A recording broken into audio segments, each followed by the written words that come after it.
So I'd like to just do a little experiential exercise with you, Joe, that is a good example of a rule to being evocative with your clients and bringing forth really important material to work with. Are you game, Joe? I'm game. I'm ready. So I'm going to explain it to you as if you don't know anything about it. It's a non-dominant handwriting exercise. And what it does is because I'm asking you to write with your non dominant hand, you can't be as facile as usual. It brings up more primal, more raw feelings because you're writing like a younger person, like a child, perhaps. And there are more elaborate explanations, but that's an easy one to give. And I'm also going to say that I'd like you to be as honest with yourself as possible, that you don't need to share with me what you feel way too uncomfortable sharing. So I'm just going to give you some stem sentences. Hmm. And do you have pen and paper ready? Yes, I do. Ready to go. So I would like you to just jot down whatever comes to mind and heart without overthinking it. I'm not going to give you very much time. Just write down whatever comes up. Please be honest with yourself.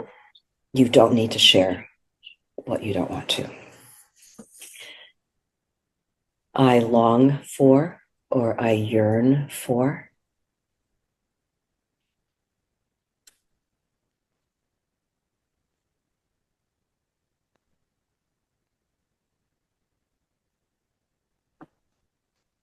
Yeah.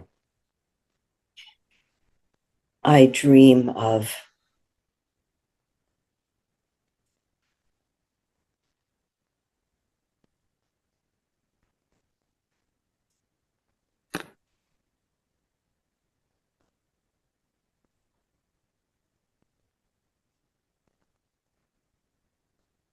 Hmm. I'm scared of, or I'm scared that.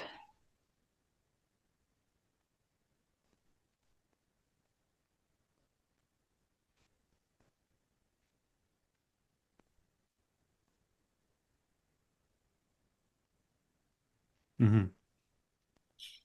I'm struggling with.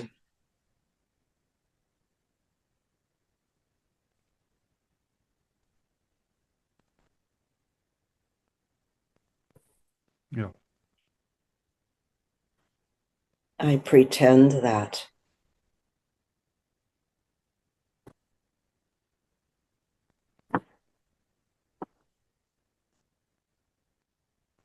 Mm. Yeah. It's hard for me to talk about, or it's hard for me to tell you.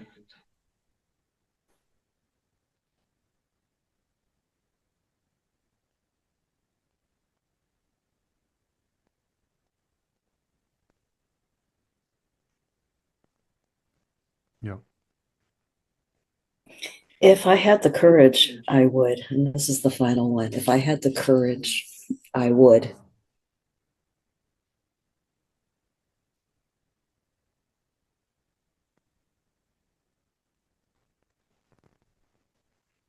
Mm.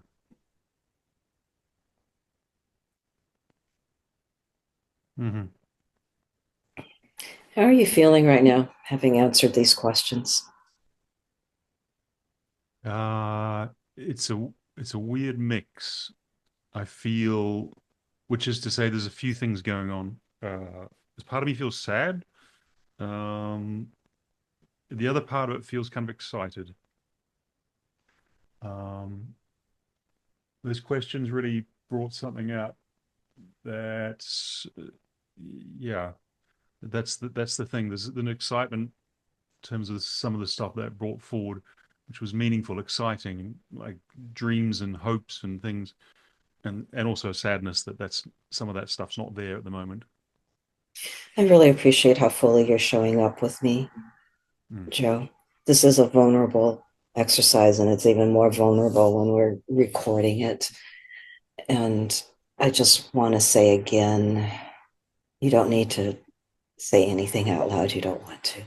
Okay. I do want you to be slightly out of your comfort zone. And that's what I would say to my clients. And you can see how in the first session, if you do this, if you create a safe enough environment for your clients to engage in this with you, it gives you so much material to work with for many sessions. This really can capture the essence of what a person is about, Mm. just what their core struggles are and what their primary dreams are and what is it that they just really want to strive for and are scared to do so. So what would be a growth zone disclosure for you to make in this setting with me? Can you choose a question or two that really made you feel more alive that you would like to share with me? So, in case you cannot read your writing very well or you don't even know what you wrote in response to, the STEM questions are: I long for, I dream of, I'm scared, I'm struggling with, I pretend that, it's hard for me to talk about or to tell you, or if I had the courage, I would. Want to share anything about any of those, Joe? You said before about the vulnerability piece. I can feel my hands are sweaty at the moment, which is I'm feeling nervous. Oh, I think it's yeah, it's personal stuff. it's Um, personal stuff. Yeah. it was I think one of the things I also noticed is it was really hard to write my non-dominant. I haven't done that for years. Yeah. I can't even read what I wrote, and it did feel very childish, childlike. And just Yeah. maybe that was some of the sadness that came up as I was, rather than it being all packaged together, it just was became like a blunt, just a couple of words is all I could get down. Right. Um, and maybe that was the hopeful bit. I think there was the first thing I wrote was about uh, what was the first question? What I wrote was I long for, I language. Yeah, long for, or I yearn for. yeah. I wrote family, group, and connection, and it's possibly where I'm up to in life and where we are. Uh, and it just, yeah, felt like a real uh, bit there that it was hard to write. It was quite literally hard to write, but it was also quite hard because it was there's a real sadness and excitement's not the right word, but just that kind of thing when you identify something. It's like, yeah, that's me. That's what I want. And sometimes those points when that's not present, that kind of mix of things together. So is that three words: family, group, and connection, or family, group, and connection? Two words. There were three words. I think I was Three: sort of family, progressively, yeah, group, family, and connection. exactly, yeah. Group and connection. Hmm. So, Joe, what would make you feel more connected to me in this moment, given that that's a longing of yours? Um, that's connection for me is when I feel I can be myself, when I can, uh, when I feel like I'm not needing to be good, to be performing, when I can just relax into things and be myself. Well, I often feel like that question, when I hear that question, part of me goes, "Oh, what do I need to do then to make this happen?" Like it's nearly sort of part of the same thing. Like I've got to do more, do something, or please Mavis in some way to get there.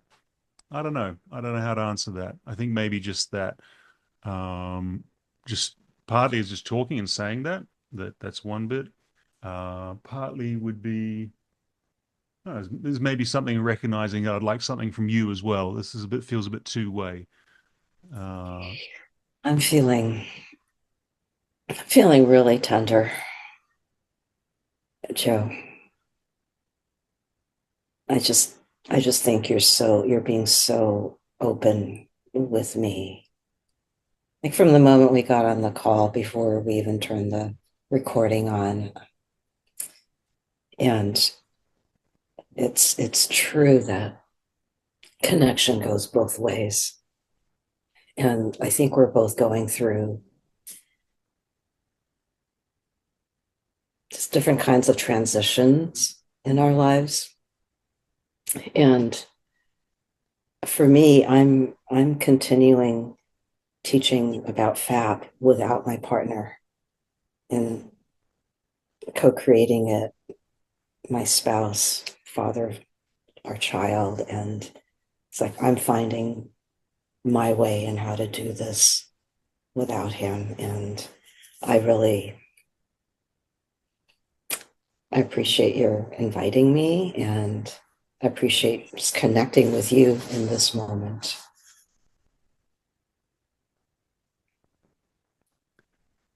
that's what I was meaning there. I feel closer to you when you say that. I feel like I get to know you, Yeah, like in a way that uh, I probably wouldn't if we were just meeting, I don't know, in a different setting. Like I feel like that's just accelerated things. I appreciate you responding to that. I feel like I was making a request there, asking you, like, hey, I kind of want something back here. I need something here. And yeah, you gave that in tenfold. Wow, that's feels like a real gift. I feel myself sort of relaxing into this, or forgetting we're on a recording, uh, and just connecting with you just in this moment. yeah. Thank you, Joe. When we're recording, it's so odd because I forget to. It's just so important for us to be here with each other. And as therapists, we need to show up in this way. And we need to be fully present with our clients. And I think learning more about FAP,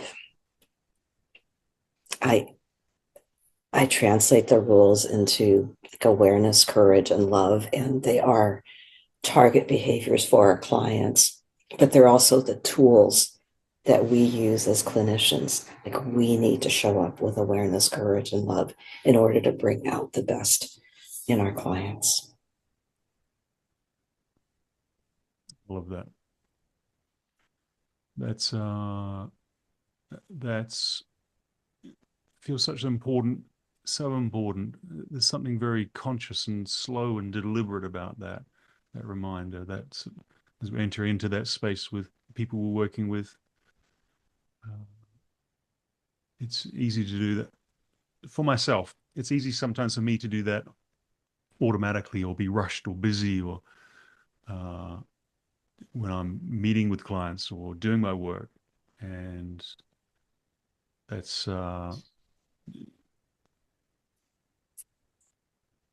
it's impossible to do that work well when I'm distracted or elsewhere, as opposed to being 100% here in the moment.